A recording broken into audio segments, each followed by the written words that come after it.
Olá, meu nome é Ricardo Guimarães, eu sou casado com a Lili há 44 anos, tenho 4 filhos, 3 netos, alguns adolescentes, trabalho para grandes empresas, vivendo esse mundo maluco, e eu vou aqui contar para vocês o que a gente está compreendendo sobre o mundo, para talvez ajudar você a tomar boas decisões a respeito da educação que você dá para seus filhos, para sua carreira, trabalho, enfim, com relação ao futuro de todos nós. Olha isso aqui. Esse desenho, ele significa o que está acontecendo com o mundo. Parece um cardiograma, mas não é um cardiograma. Ele mostra que tem um momento que as coisas estavam muito paradas, quase mortas, e começa a acelerar, e passa a ter uma animação, uma vida que não tinha antes. Tudo ficou acelerado. Sabe por quê? Por causa da tecnologia de informação e comunicação. Nessa fase, tinha pouca gente no mundo e a tecnologia de informação e comunicação era muito rudimentar e cara. Telefone fixo no lugar, imagina. Demorava muito para as coisas acontecerem. O cenário era estável, quase parado, lento, previsível, controlável, simples. Acontecia uma coisa de cada vez. Nessa fase, criamos instituições com hierarquias poderosas que controlavam o mundo. E nós nos sentíamos muito seguros, porque tudo permanecia igual por muito tempo. O indivíduo se submetia ao grupo, abria mão da sua individualidade, aprendia a regra do jogo e a vida seguia em frente. Isso deu certo por um bom tempo.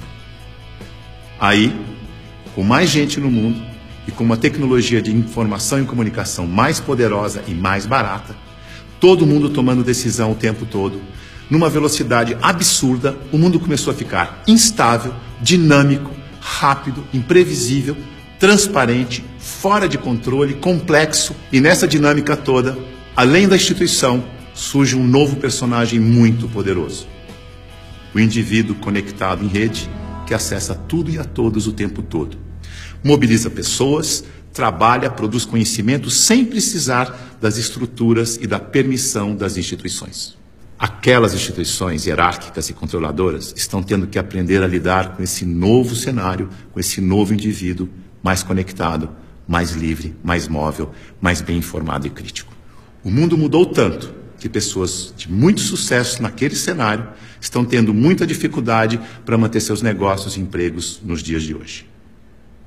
Eu vou contar a história de um executivo muito importante, de uma organização global, poderosa, que estava tendo problemas enormes.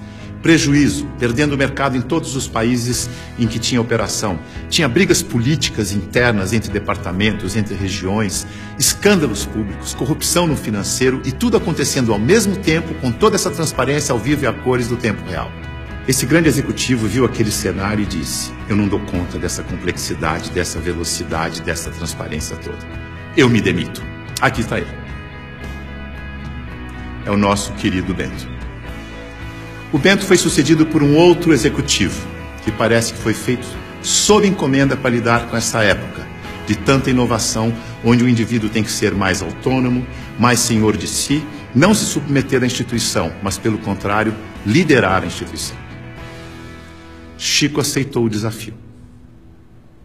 Aqui está ele, de um jeito fácil de comparar e ver a diferença entre ele e o Bento.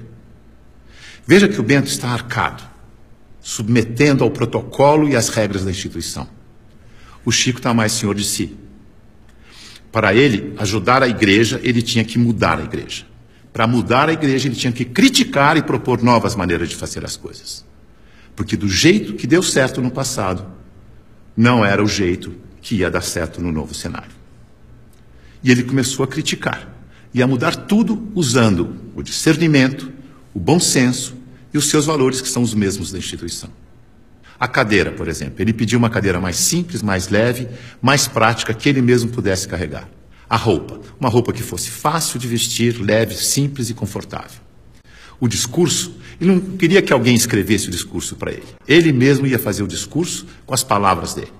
E para ele estar sempre atualizado e poder falar à vontade, ele não ia ficar isolado no Palácio do Vaticano, num quarto de 300 metros quadrados.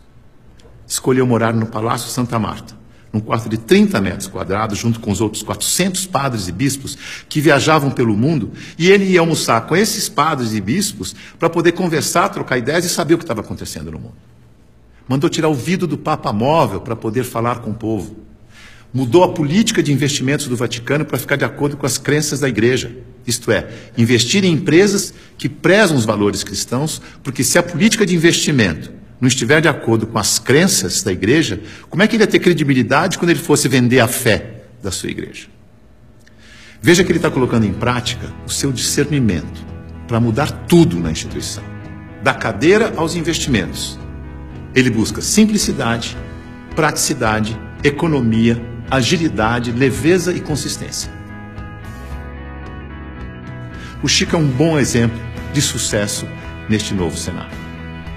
A mudança é tão grande que os historiadores dizem que está terminando a sociedade industrial e está começando a sociedade do conhecimento, a sociedade em rede, a sociedade do indivíduo conectado em rede. É uma época de transição e nós estamos aqui, exatamente no meio dessa transição. Veja o que está acontecendo. Neste ambiente estático, estável, a boa empresa funcionava como um relógio, uma engrenagem sem vida, isolada do ambiente, tic-tac, tic-tac, tic-tac, onde o empregado era uma peça da engrenagem. O futuro era igual ao passado. Na medida em que o ambiente foi ficando mais mutante, mais veloz, novidade a toda hora, imprevisível, a empresa tem que se atualizar, aprender e evoluir o tempo todo para não desaparecer. Não é mais conservar, mas é adaptar-se, aprender, evoluir. Não pode ser um relógio que se repete eternamente igual, mas um sistema vivo, aberto, interativo, que aprende e evolui sem parar. E as pessoas não podem ser peças de engrenagem que se repetem sem pensar. Tem que ser células vivas, sensíveis, críticas, interativas, que trocam ideias, sugerem soluções, como o Chico. A boa notícia é que a gente sabe gerenciar muito bem os sistemas vivos. Sabe por quê? Porque nós somos sistemas vivos. Somos feitos de sistemas. Sistema respiratório, sistema endócrino, sistema ósseo, sistema digestivo. Sistema é um conjunto de elementos que trabalham de forma interdependente com um propósito comum. Como o nosso corpo. O ponto mais importante para a saúde do nosso corpo é a interdependência. Veja no seu próprio corpo. Nossos órgãos trabalham de forma interdependente, sempre em busca do equilíbrio do corpo. Esse é o propósito. Se um órgão declara independência, e isso se chama câncer, o corpo entra em colapso. A integração entre os órgãos desaparece. A energia do corpo se esvai, não consegue mais interagir com o ambiente, nem reagir aos estímulos. Como sistema aberto, ele vai sucumbir ao cenário. Então, se você quer trabalhar numa empresa de sucesso neste cenário, ajude a funcionar como um sistema vivo aberto. Você sabe, porque você é um sistema vivo aberto. Mas aqui vão algumas dicas para ajudar. Use o seu discernimento, seu bom senso e intuição. Confie em você. Promova a integração e a interação, onde você estiver. Seja sensível a informações relevantes para aperfeiçoar seu trabalho e a empresa. E o mais importante de tudo, reconheça que a realidade é interdependente. E por isso precisa da participação de cada um e de todos para resolver os seus problemas. Lembre-se, a boa gestão da interdependência garante a boa saúde do seu corpo e da corporação. Mais uma dica, não deixe as pessoas confundirem autonomia com independência. Autonomia significa que você tem consciência de que faz parte de um todo maior e por isso você pode falar pelo todo. Por isso pode ocupar cargos de responsabilidade na hierarquia. Independência é quando você não se reconhece como parte do todo e olha só para a sua parte, colocando o todo do sistema em risco de colapso. Independência ou morte deu certo no século passado. Neste século, o certo é interdependência ou morte. Veja a evolução das relações na empresa e no mercado.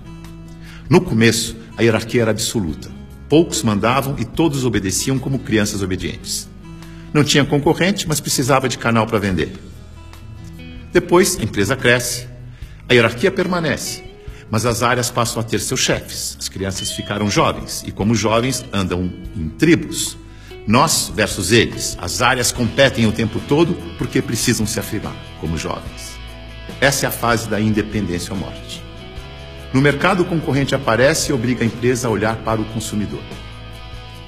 Hoje, a competição continua, mas vai ter que conviver com a cooperação para sobreviver nesse mundo mais veloz e mutante, em que a interdependência fica cada vez mais importante. Temos que amadurecer como indivíduos e olhar para o nosso interesse pessoal e do todo ao mesmo tempo. O Papa Chico, quando falou do meio ambiente na sua encíclica, ele não falou com os cristãos apenas. Ele falou com todos que vivem neste planeta, que ele chamou de a nossa casa. É isso aí. É nós.